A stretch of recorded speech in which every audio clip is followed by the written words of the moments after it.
Jerry Gaston, you may recall, Right. was the Vice President of Administration. Right. And then he moved over here as the #2 guy, Mm-hmm. as a deputy systems person. So was Dr. Bowen president when you came here? Dr. Bowen He hired you, huh? hired me Right. in both jobs. Right.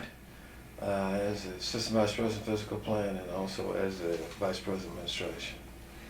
Yeah, he was, I'm a big fan of Dr. Bowen. Oh, I love Dr. Bowen. And still do today. I still do too. I'll tell you a funny story that I'll always tell this story about him. Yeah, he and I knew each other just, peripherally because, I talk on the radio and he listens to the radio. So he knew who I was and that I did work for A&M Athletics and that I used to be sports information director a long time ago. And it was a football game and I had my first chance to do an interview down on the track for the radio pregame with President Bush. And I did the interview, just, a little 30-second little thing. It was my first one-on-one with President Bush. And I'm all excited and everything. And it's being recorded upstairs in the booth because I'm on a wireless mic down on the track, and it's being recorded. Well, my engineer pushes a wrong button after it's over, and he erases it. Oh. And it never gets on the air. So, my engineer feels worse than I do about it. I feel bad, but my engineer feels horrible about it. And later on, Dr. Bowen comes up to me and says, how'd that interview go? And I said, well, the interview went great. I said, but it didn't get on the air because we had a little problem upstairs with it. It didn't get on the air. And he said, oh, I'm sorry about that. Well, the next time the president came to a football game, it was the Notre Dame game that year. It was about 3 weeks later. Dr. Bowen remembered that we'd had a technical problem with that interview, and he personally came over and got me another interview with the president. Oh, he did? And I'll never forget that. I'll never forget that he recalled that, through no fault of mine, there'd been a technical problem, and he got me another interview with President Bush. And I'll never forget Dr. Bowen for doing something like that. He was, he remembers little things like that. It was a joy to work for him. Yeah. Put it that way. And particularly when I started working directly for him, right. He would call and ask my opinion about something, and I would tell him occasionally, and a couple of times I disagreed with him. I would go, well, I disagree. And he said, well, okay, well, tell me more. Why do you disagree? And so he was always willing to listen. Exactly. And hear your point of view. And so, in fact, occasionally we still have lunches together. Good. He'll call and says, what are you doing for lunch, so-and-so? And Yeah. Actually, he won't call. He'll email. He's an email guy. Is He's an he? email freak. If you want to talk to Dr. Bowen, and that's where he was up there. You didn't call him, you just emailed him, and then he'll email you right back. It doesn't matter. You could email him at 10 o'clock and at night, and he'll email you. Right back. So, Well, tell me about your youth. Where did you grow up, and where'd you get from there to military service, and sort of give me a quick resume up to your military service, and then we'll get into your military service. Well, I grew up I was born and raised in Montgomery, Alabama. Back in, I was born in 1944, but, what I remember childhood happened in the 50s, early 50s, during times of racial tensions. I grew up and we were living out in what we call in the country. We lived out about 7 miles from the city. We lived on an 18-acre little farm that we raised corn and had a garden and potatoes and all kinds of things that we raised back in those days. And starting out, Dad, and I don't remember when Dad did anything else, but he became an electrician, an electrical contractor. My dad was the first electrical contractor in the state of Alabama, African American in the state of Alabama. And there were 11 of us. 10 of us are still living today. And we always told him he had us to help grow the business. And you know, and not that that was bad, anything bad about that, because people did that back in the old days. We worked on the farm until we were 11 years old.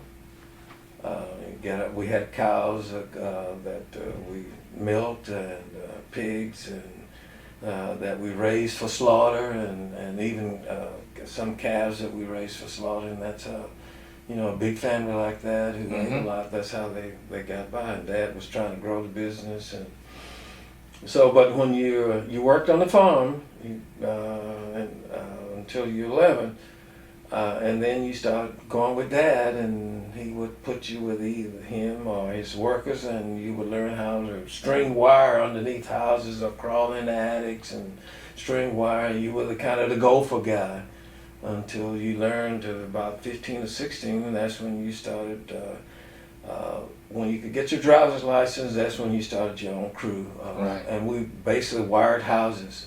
We wired hundreds and thousands of houses there. In some of the smaller 3-bedroom houses, three-room houses. You know, the living room, the bedroom, and the kitchen. And we did a lot of those houses as young men growing up. And Dad's agreement was that Dad didn't pay you. He had a 24-hour service call operation, and he rotated that among the boys. There were 2 girls first, and then there were 4 boys right together. Boom, boom, boom, boom. Within a 5-year period, there were 4 boys right together. So once you got old enough, then you got the radio, and regardless of where you were on your night to have the radio, you responded to service calls.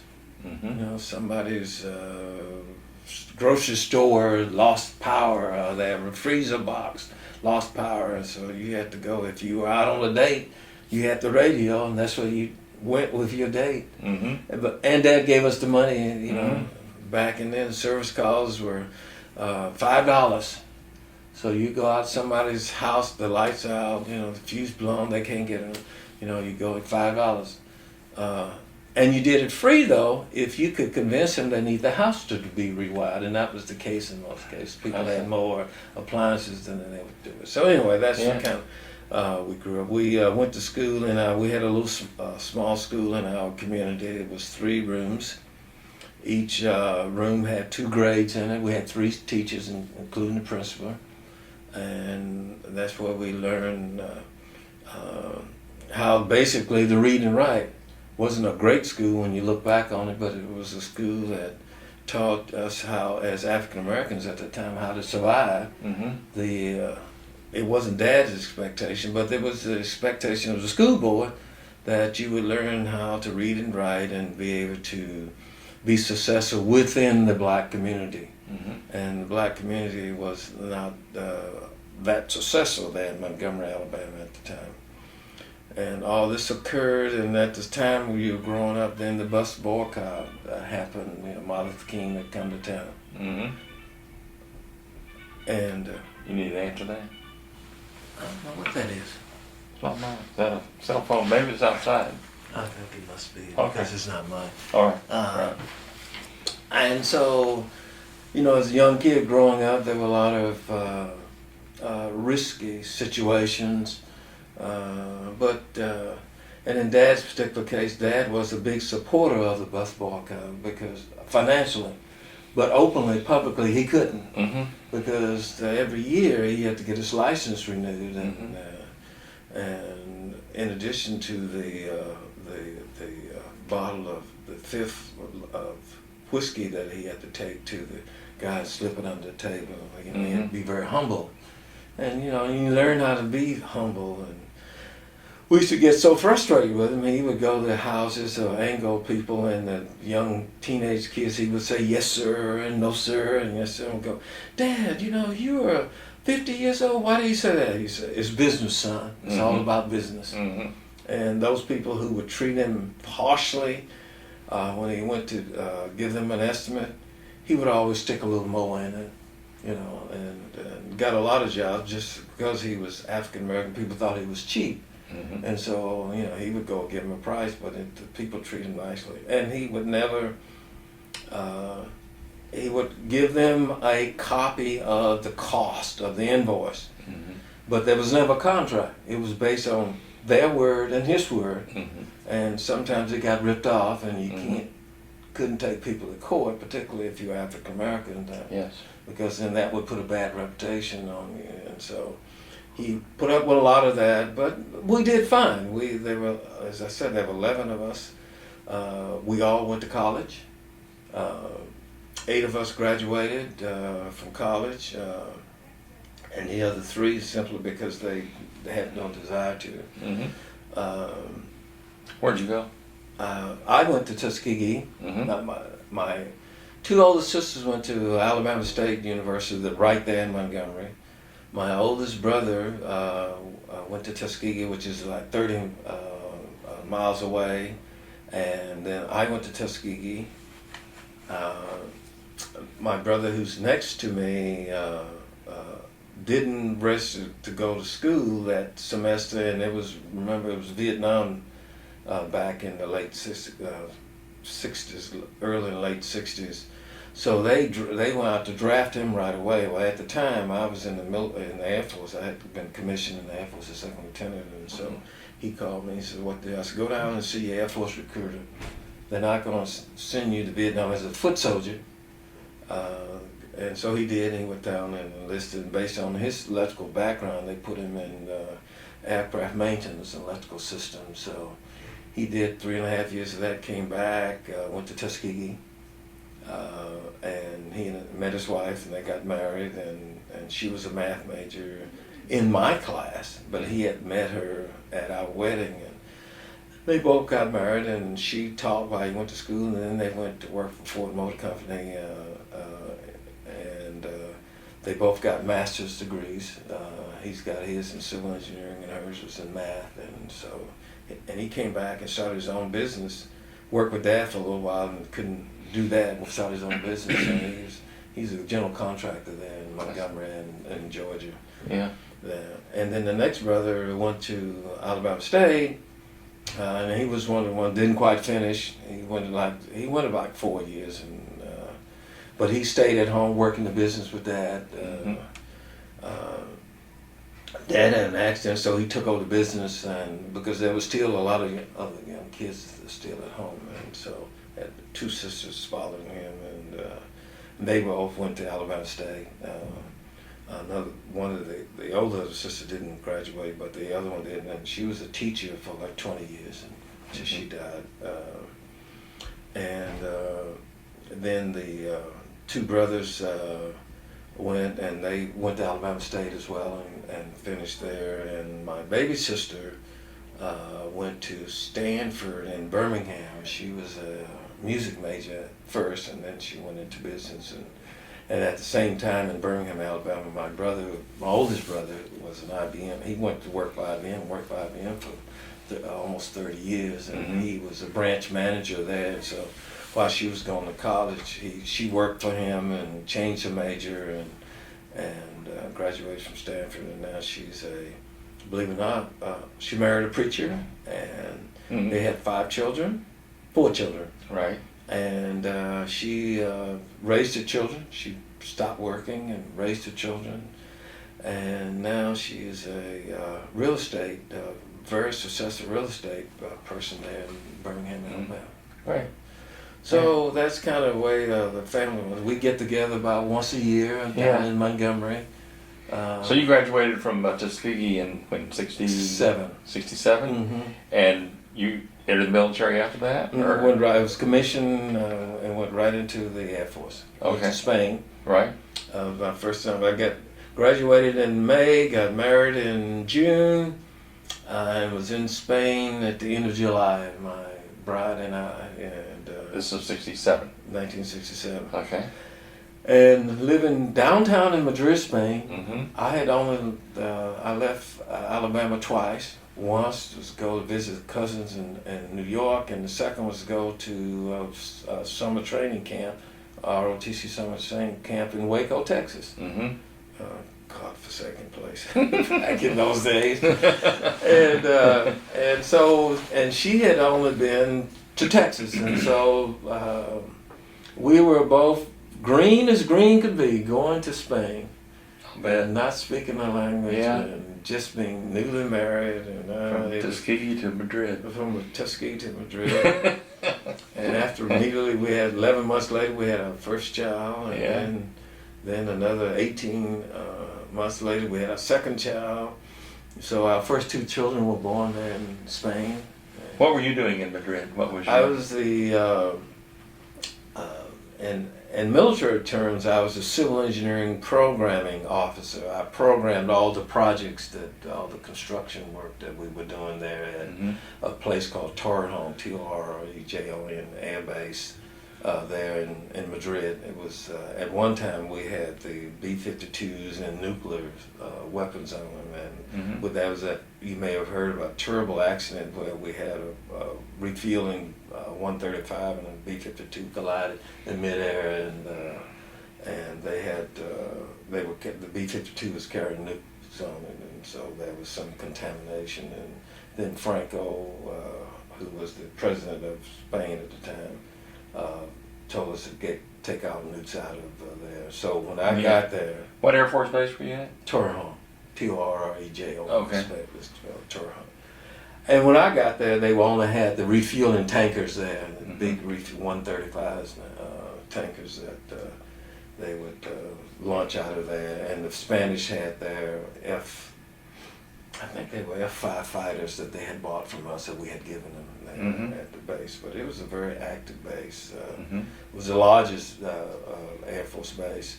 And what the Air Force had done at the time, they took 32 second lieutenants who were going into the engineering area, in the civil engineering area, and they sent them directly from college to Europe with the intentions of giving them a year or so experience and bring them back to the U.S. for a little while and let them go to Squadron Officer School, which is a school that taught you more about the Air Force than you got when you went ROTC, OTS, Officers Training School. So that's what I did that for about a year and a half, and then I moved up to being the chief of the engineering department, and we actually did the work that was programmed, that we were programmed down in the other office, and so. Still in Madrid? Mm-hmm. Okay. And so, so how long was your total tour in Madrid? It was 4 years. 4 years, okay. 4 years, but at the 3 and almost 3 and a third year mark, my buddy and I, who was a second lieutenant when we both got there, had gone to the Virginia Military Institute, and he was, were the two second lieutenants there, and we stayed there the whole time. And so he came one day and he said, "Chuck, I've heard so much about Vietnam. I'm going to volunteer. How about you come volunteer with me?" And I'm going, "Greg, Jim, I don't think do that." "Oh, come on." So he kept working on it. And true enough, we heard so much about the war. I had no idea about war. Right. And so he and I went about 1970 or so? This is about 1970, yes. And so he and I went down to personnel. I didn't tell my wife. I went down to personnel, and we volunteered to go to Vietnam in a special construction unit that they had. They called them Red Horse. They did the heavy construction. They build the hangars, they build the bridges, they did all that, and that was something. So the Air Force version of the Seabees. Right, exactly. And so we went down, and the guy said, "Oh yeah, we need guys like in Red Horse all the time." And sure enough, we volunteered to go to Red Horse, and sure enough, we did not get Red Horse. Neither one of us. He was sent to the headquarters there in Saigon, and I was sent to a outpost up in the Central Highlands called Pleiku Air Station. And the only thing that was up there is that we had reconnaissance aircraft, the propeller type A-1s and A-10s, and the Vietnamese had three helicopter army. The Vietnamese army had 3 helicopter squadrons up there, and we were up there with the mountain yards, and who were really good people.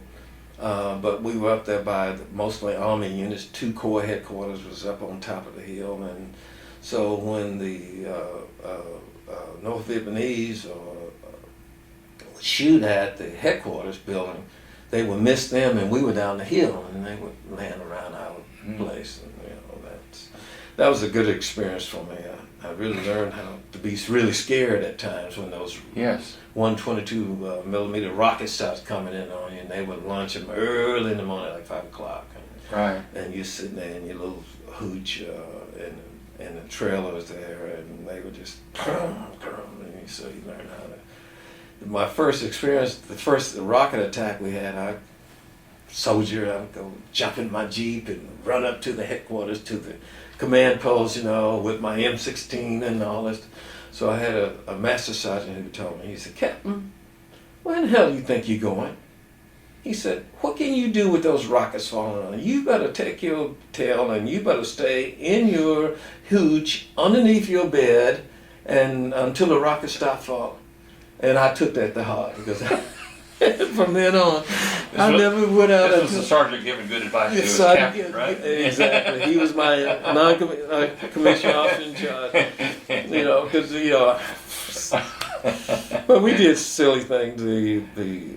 At the time. What was your job there when you weren't getting shot at? I was responsible for maintaining, operating the base there. We had Philco Ford, which is a contractor who did all the custodial and the maintenance work, and then I was in charge of them, as well as the other part of my responsibility was transferring that base to the Vietnamese Air Force. So the Vietnamese had an engineer there, and his office was like here to the tree from mine. And so we would get buildings, and as we were moving out units from the Air Force or anybody else who were moving out there, then I would assume that building and go and make sure everything was right, all the lights were working, everything was working, and then transfer a document to him, and he would sign for it, and then they would move the Vietnamese Air Force. South Vietnamese Air Force in there. And that was kind of a trick in itself, because the minute we moved our Air Force units out, we had to go and secure the building. We had to put armed guards on the building, because the black market, as you probably heard, and that was pretty alive and well. And people, in the overnight time, they would strip that building and down to the bare. They would steal all the copper, all the mirrors, all the lights, everything they could take out. And you come back and the Vietnamese captain there said, "No, I don't want that building. It has too much work to do. So now I'm stuck with a building." So I learned that a couple of times, and I had to get somebody to fix the building. And from then on, I learned that, you could do one or two things. If there was something wrong with the building, you'd always have a couple of things that you could convince the guy, "If I give you this, would you take this building?" And so. How big was this base? I mean, what can you compare it to in size? I mean, is it?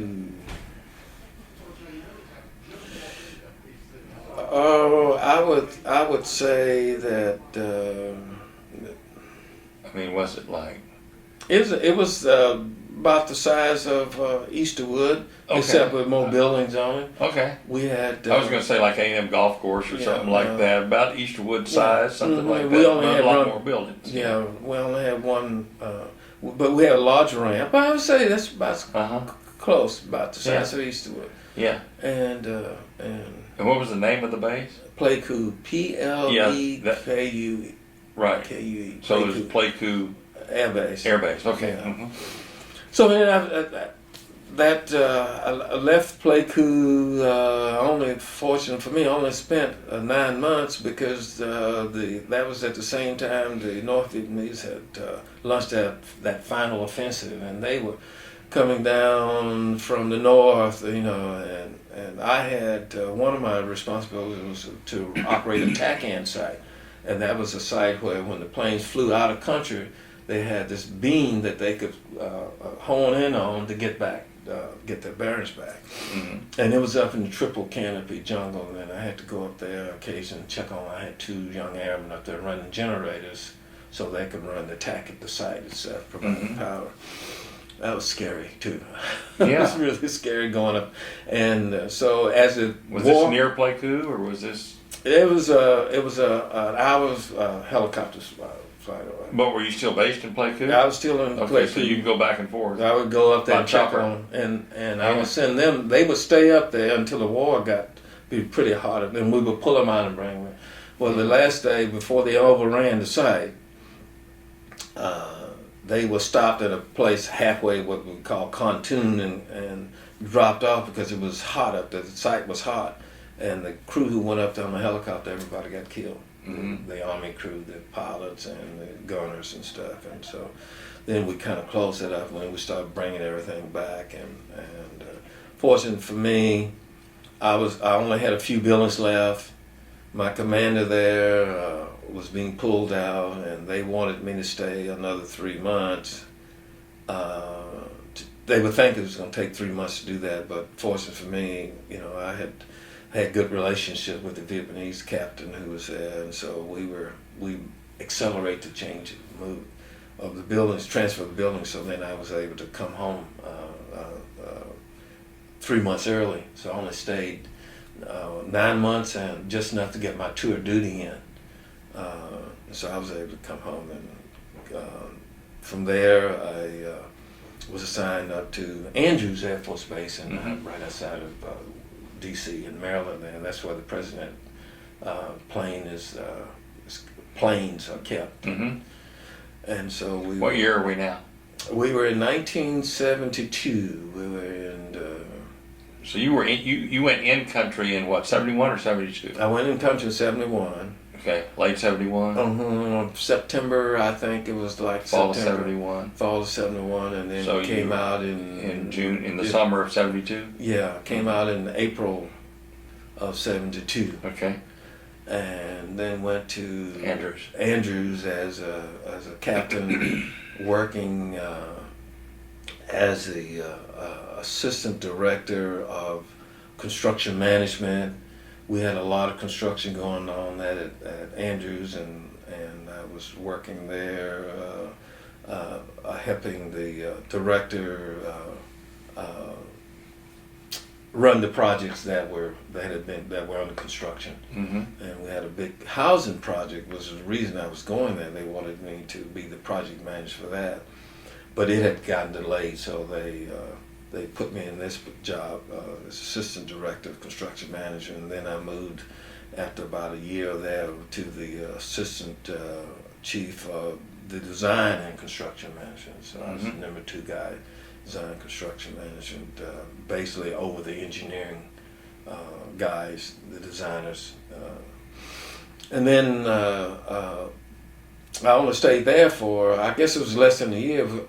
We had a vacancy occurred in the operations side of the house, and we had a lieutenant colonel who retired, and I went to the colonel at the time and said, hey, you know, I ran crews when I was 16, and I'd like to have a shot at being your chief of operations, which was the lieutenant colonel's job. Mm-hmm. Go ahead. That is me. And he gave me the job. Now where'd you go? I went across the street, and I had at the time I had 400 people there working for me. Uh-huh. And so he said, okay, I'll let you have the job until this major I got coming in, and he'll be in about 4 months. Yeah. So when the major came in, he says, you're doing one hell of a job for me here. He said, I think I'll just let the major, I'll talk to the major, and if he doesn't have a problem, I'll send him in your old job. And so they did. So I stayed in that job and got some rave reviews. And here's the funny thing. When I came back to the States, my intention was to get out of the Air Force and go work for Dad. Uh-huh. Go work for what? For my dad. Oh, for your dad, yeah. And so just sitting at the breakfast table one day, my son says, Dad, how come you want to get out of the Air Force? I said, well, because it's my time to get out. But don't you like it? And I said, yeah. And my wife says, well, I like it. I don't want to go back to Alabama. And so I go and I talk to this boss, and the boss, you know, I was planning to get it out, and it was within a month that I was planning to get out. And he said, I don't want to get out. The family doesn't want to get out. He said, okay. So he took my paperwork, and he hand carried it through. And he had some friends that he knew down at the Pentagon. And and within a week or so, I was back in the service. Well, I never was out, but I was back as an indefinite with a steep hill to climb because even though I'd worked, I wasn't one of the walk-on-water guys at the time because I was planning on getting out. I was doing the job that I liked to do. Right. So anyway, he, under his tutorage, in fact, I'm going in 2 weeks to see him. He's out in Phoenix, and he's 85 years old. He's out in Phoenix. I'm doing a presentation out there. And so this same guy, Dan Taylor, Colonel Dan Taylor, he got me back in, and then I stayed there and worked for him for a while. And then the Air Force decided it wasn't send me to Germany. Okay.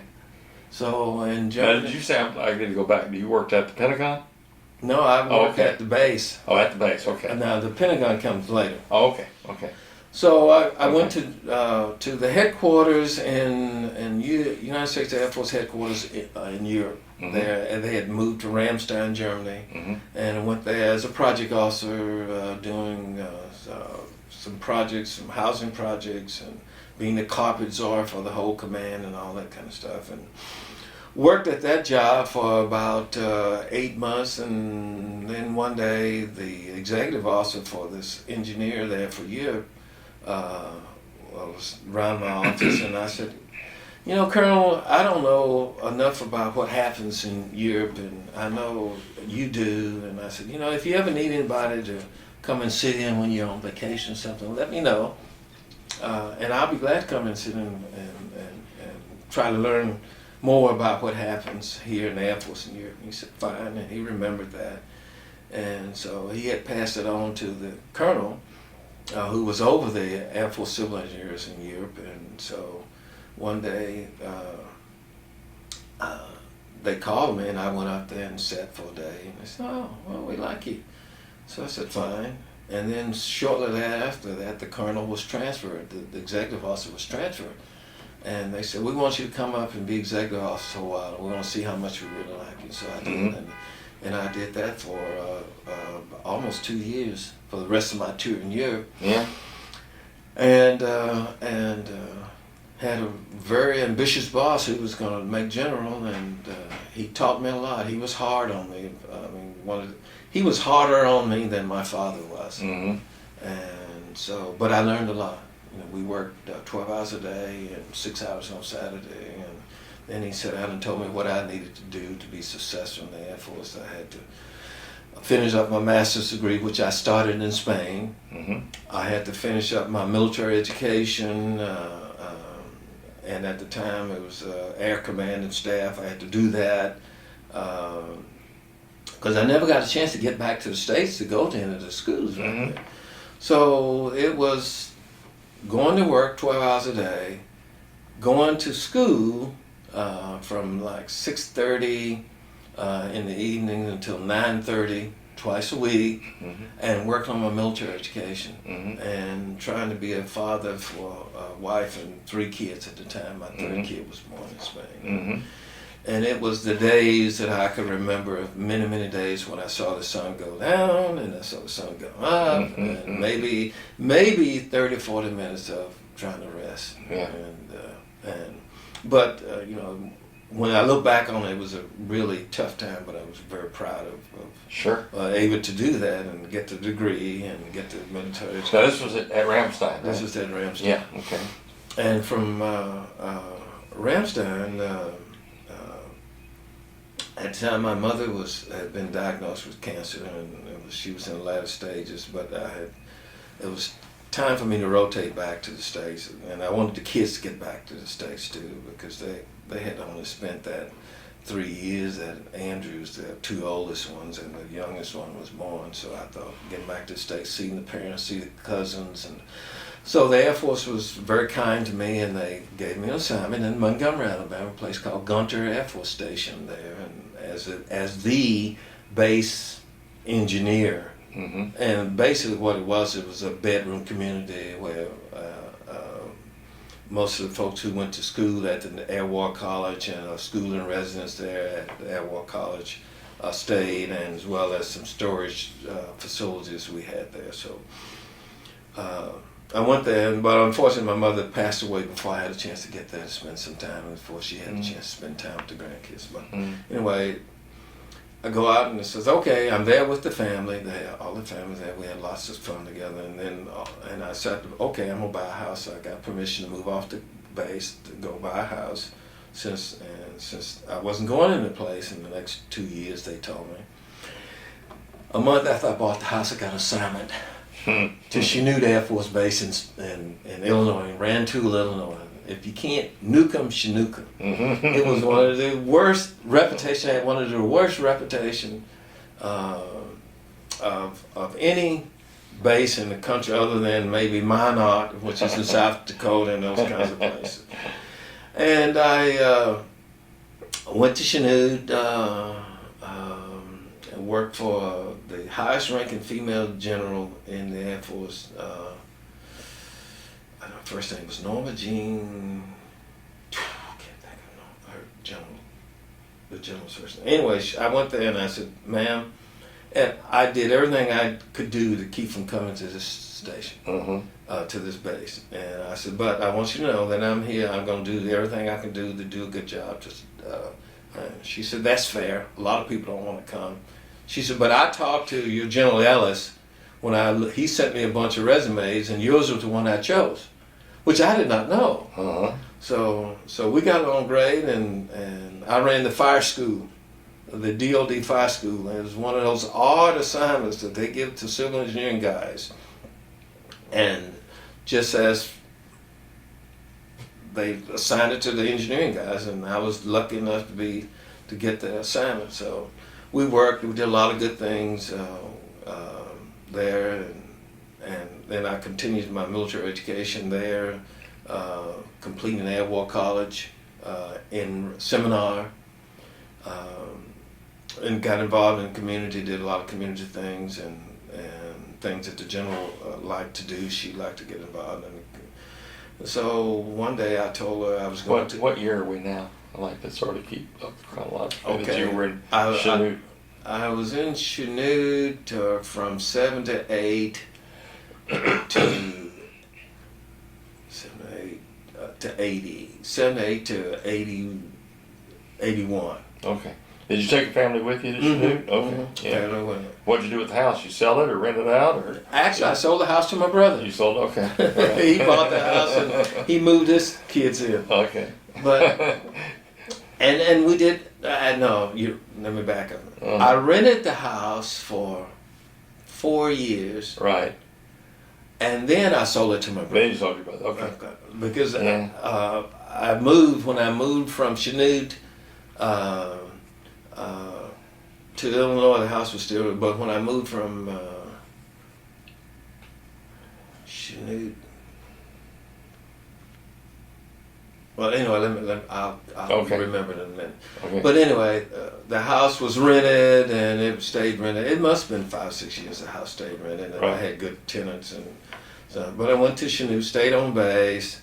God, it was cold there. And the snow would come in that snow, and it'd be up to the eaves of the house, and you have to get out there and walk. Where was it in Illinois? Is it near Chicago, or is it north part? It was 2 hours from Chicago. It was by Champaign. Okay. It was about 30 miles from Champaign, Illinois. Okay.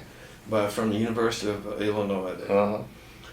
And so there was nothing out there but wheat fields. And we had a fire school, and we had live fires that just like we have over here on campus. And we trained all DOD firefighters. And so one day I was getting ready to go to a conference, to an engineering conference in San Antonio, and I told the general, I said, ma'am, I'm going to an engineering conference, and I'm going to see the guy who's responsible for engineering for Air Training Command, and I'm going to ask him for an assignment. I want to be a commander. I was a major at the time. I want to be a commander. And she said, okay, all right, thanks for telling me. So, unknown to me, she called the colonel and said, Chuck Sippial is going to be coming out there, and he wants an assignment as commander, and I want you to give him the best one. And I'm going, oh, and she had sent all my performance reports up to 4-star. to be endorsed, and that meant something. If you get a performance report up to 4-star. So believe it or not, I got an assignment to Williams Air Force Base in Arizona, Phoenix, Arizona. It was diploma assignments for young majors and young lieutenant colonels coming up in the engineering career field. I mean, there was a lot of activities. We had 3 training squadrons there, and just a very popular place, particularly in the wintertime when a lot of the generals wanted to leave Washington to come out and visit. They would come out and visit and to play golf, to keep, they would fly out in jets and play golf. And I had a boss who was a golfer, and he loved golf, and he knew that I could play golf. And so, and which I didn't tell you the story, I got into golf from Andrews because this Colonel Taylor was a golfer too. Right. And when he gave me this job as operations, part of the responsibility was for the 2 golf courses. And he said, you know, you can't just look at a golf course and say it's green. You got to learn how to play it. It's the playability. So he said, here's some old clubs. I've already got an appointment with you with Fred King, who was a golf professional at Andrews.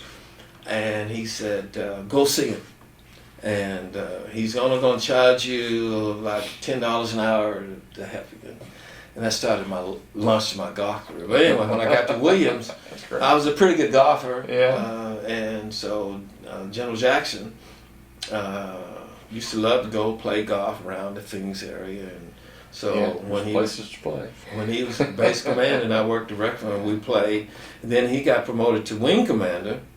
And he had an exec who played golf, but he didn't want the exec, he wanted me. So we used to go around and we used to play, and he used to introduce, this is Charles, my son, and General Jackson was Anglo. But we had that kind of relationship, and so people would be surprised. And he can't play golf, he's just learning, he would negotiate, and then we would just kill him. And then occasionally he would bring him out and give him a flight on the T-38 trainer. So anyway, that was a great assignment for me, and from there I got selected. When I left Chanute, my lieutenant colonel board met, and I made lieutenant colonel on time, which was a disappointment, because from the time that I had made the decision to stay in the Air Force, I had looked and to determine what I needed to get promoted, and if there was a possibility for me to get promoted early. And so I did everything. I mean, I worked really hard. I put my whole soul in, and everybody was surprised that I didn't get promoted to lieutenant colonel earlier.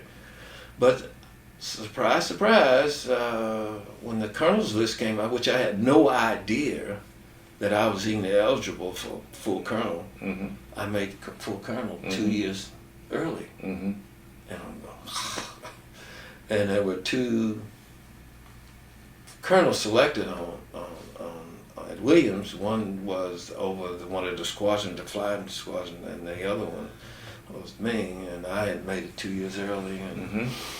And so then when you do that, you go to school in residence. So I went to the Industrial College of Armed Forces, and that's in Washington, D.C., in residence as one of the youngest colonels in the civil engineering business. And so from there they said, what are we going to do with this guy? You know, I had never been to the Pentagon. I had that one headquarters assignment in Europe. So they said, let's send him to the Pentagon. He missed the Pentagon, you know. And usually those young guys, when you're a senior captain major, you go to Pentagon, you make all those contacts. Well, I had no contacts. In fact, the guys who were running civil engineering at Pentagon knew of me, but they didn't know anything about it. And they certainly were not any of my sponsors or mentors. So. But I went over there and they put me in a job as the chief engineer for the United States Air Force for buildings and systems. And I had 30-some engineers and designers working for me. What year are we at now? Let's see, 89. I was 87.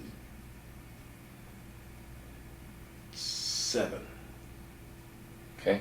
87. 87. And so It was a boring job, and particularly for a guy who had been out in the field most of his career, it was terrible.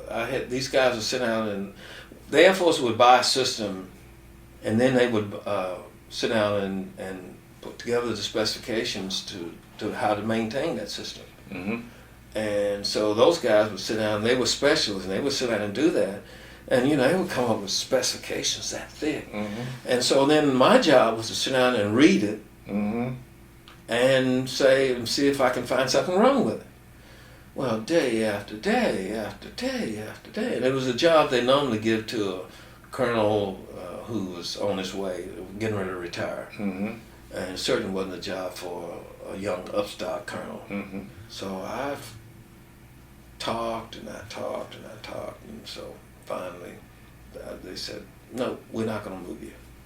I wanted to get what the action was, whether it be housing, whether it be in construction, and said, no, we're not going to move you. So lo and behold, Colonel Dan Taylor calls me one night, and he said, I'm getting ready to retire, and you remember several years ago you came out and you did some consulting work for me on tennis courts, and you made a report to my boss. And I said, yeah. And he said, well, my boss liked you. I said, oh, really? I didn't particularly care for him. And he said, yeah, and he wants you to apply for this job. I said, well, Dave, I can't get out. I have a 3-year commitment for school. You go to school 1 year, you get a 3-year commitment. I said, plus I have not been a full colonel for the 3 years that it takes for you to be permanently assigned to that grade. And I said, that's just, I can't do it. He said, well, why don't you come out anyway? We'll pay for all your accommodations, your plane ticket, and you can bring your wife with you, and just come on out. And consider the vacation.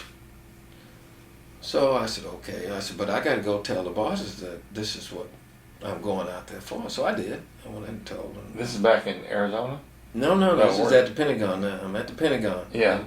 Okay, I'm at the Pentagon doing your boring job. And the other job was out in San Diego. Okay, San Diego. Okay. So the job that they wanted me, that San Diego State University, they wanted me to interview for. And I'm going. So I said, okay. I told the boss, and the boss says, oh, you're not going in place. You can't. You got this commitment. There's no way you're going to get out. And once you do that, once you decide that you tell the boss that you're going to get out, and I knew I was written out then. There was no way that I was going to make another promotion. But so, and they just ignored me then. And so finally, I went on out to the interview. And so then I had a terrible interview. And so I said, okay, well, I'm just going to be stuck here for another 18 months, and I'll retire and do something else. And lo and behold, they called me and said, we want you to come. And I'm going, I can't. They said, go try. I said, okay. So I called my friend, Arizona, General Jackson, who liked to play golf, and said, hey, here's my option. And what do you think I ought to do? So he said, do what's best for you and your family. So I said, well, I got this problem, He said, well, we'll take care of it for you. So they did. They got a Secretary of the Air Force waiver for going to school. I had to, you see, I was full colonel, but I hadn't spent the 3 years. So they said, well, we can't let you retire as a full colonel. You're going to have to retire as a lieutenant colonel. So I go back to San Diego State, and I said, guys, I said I'd figure this out, and I'm going to lose blank over my lifetime for retiring at this lower grade. And I figured for the next 20 years. They said, we'll make it up to you. I said, don't worry about that. I said, it's going to take me this time. We'll wait for you. And they did. And then on top of that, they let my daughter go to school as an in-state student. It was a deal that I could not turn down, and it broke my heart to leave the Air Force because I really loved the Air Force. Yeah. But, I had 2 kids in college. That first year when my son was on a half football scholarship and my daughter was not on the scholarship at all at Tuskegee. My son was at Grand Valley State College as a football player. And that first year when they both were in college, they went through every bit of our savings. Right. We had nothing left. In order for me to send them, continue them to go to college, I would have to go out and borrow money at 11% interest. Oh my. And so, that was just, it was, and that was the big thing that kind of tipped me over to say, go ahead and get out, they're going to do this. They paid me the salary I asked for, which I didn't believe. Right. And so that was the So you retired as a lieutenant colonel? I retired as a lieutenant colonel. Right. You were a colonel, but you retired as a lieutenant I colonel. retired as a lieutenant colonel because I didn't spend the time to do that. Right. And you went to work for San Diego State? And I went to work for San Diego State. Never looked back. What was your title there? I was the director of the physical plant. Yeah. And they treated me awfully nice. I stayed there for 7 years. Mm-hmm. And then the job at A&M was being advertised, and as I tell people, it was destiny. The advertisement, I didn't normally get advertisements across my desk. Somehow that one came in my in basket. It kind of sit there. I looked at it for 2 months. And I would put it back in my hold bag, and then it would come back to the top again. Finally, 2 days before the deadline, I called the lady who was handling it and said, tell me something about Texas A&M University. And she gave me a little blip on the phone, and so we talked, and I said, well, I'm thinking about applying for this job. And she said, well, why don't you? And I said, well, I can't get my application done there in a couple of days. She said, fax it. Here's my fax address. So I did, and they called me out for an interview. Were you talking to what, like a HR person here? No, I was talking to the assistant to the person who chaired the search committee. I see. Okay. And in fact, she's still over there today. Yeah. In Oceanography. But anyway, and Jerry Gaston, and I interviewed with Jerry Gaston and Ray Bowen. Right. And then I had a horrible interview. Again. You thought, yeah. Again, I had a horrible interview. The guy kept pressing me about, what if this happened, and what if this happened, and what would you do, and this and that. I said, you haven't given me enough information. He just kept pressing, and I finally said, I've told you everything I could possibly tell you, so let's talk about something else, because I don't want to talk about that anymore. And I was pretty sharp with him, because, the folks at San Diego State did not want me to leave. Yeah. In fact, they brought me in, and they promised me everything that, that had they done it, 6 months prior to that, I probably wouldn't have even done it anyway. So I knew I had a job at San Diego State. I knew they would be happy with me to stay there, but I was looking for another challenge. Right. San Diego is a lot smaller than Texas A&M, and I was thinking if I come to Texas A&M and stay 3-4 years, then I could then go in business for myself in my own consulting business. Well, after the third year or so, from third, fourth year, I went into the vice president administration, and then Bonfire, and then been selected permanently in that job. And so it was like a change of jobs for me, because I left the physical plant with one department. I went over there vice president administration with 13 departments, over 2,000 people, and over $200 million budget. And it was a good job. Yeah. And then when Bob Gates came along, he's got all this money to build new buildings and bring in new professors, and we had a lot on our plate. And he says, all I want you to do is the facility thing. And I was not happy with that at all. Yeah. Because to me it was kind of like taking a step backward. So I went and visited with him and said, are you trying to tell me you want me to go away, or what are you trying to tell me? He said, no, if I want you to go away, you've been gone. I want you to work this program for me. And that's all it's to it. So it's okay. Being a soldier all my life, I want to do what my boss says. So we did that, And so we've been building buildings, and we're on the downhill slide now. Right. What we've been doing, but because we only have a couple more we only have one big building that we're going to build, and so they're going to build now. And so right. This latest change, I think, is more of I've been in A&M for 14 and a half years. We have new people coming in, new regents coming in, new president coming in. People want to do something different, and so they decide they want to put somebody else different in the position, which is their right to do so. Sure. And so, and I'm as I say this, I don't have any sour grapes about it. Right. I can tell you this from a personal standpoint, and don't want to print it, but right. the job was getting very difficult over the time that I've had it. You know, my blood pressure was getting to be a real issue with me.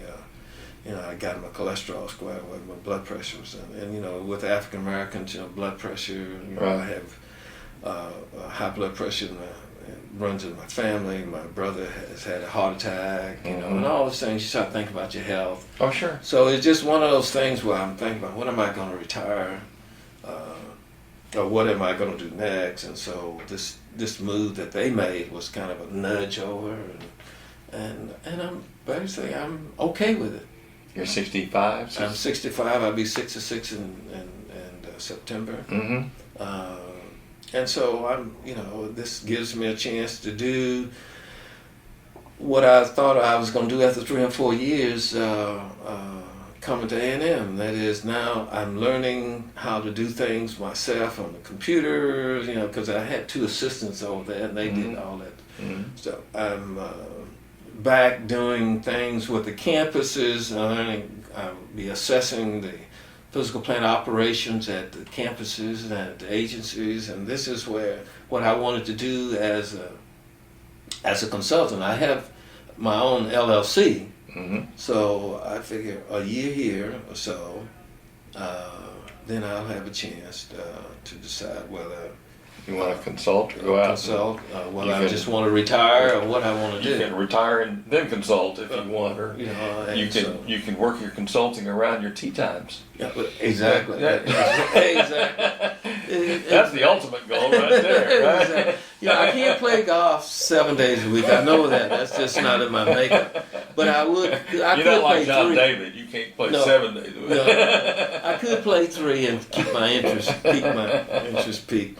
So you know, it's life has funny turns and stuff, and so I'm. Well, you had quite a career. I mean, you know, from wiring your daddy's houses to your military career to having to make that decision to retire and go to San Diego State, and then coming from San Diego to where in the hell is College Station, Texas? Yeah, exactly. Yeah.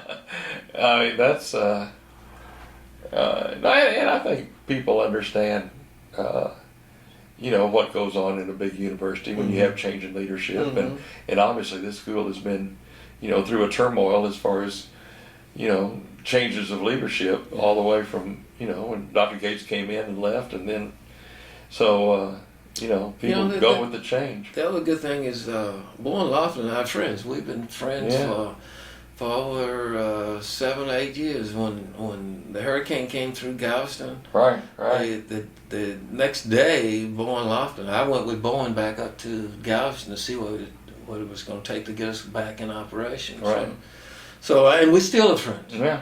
And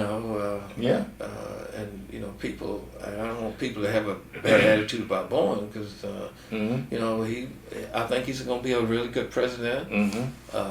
And certainly, just between us, the 2 guys in the room, I know the decision wasn't his. So right. But as I say, I'm okay with it. I tell people, you got to look for the positive aspects of life. Sure. And the positive aspect of life, I'm 5 minutes from the house. Okay. don't have to worry about whether the plant is going to operate tomorrow, or whether there's a big storm coming in. Well, like you said, the job was trying to affect your health, yes. be very stressful, and your health is.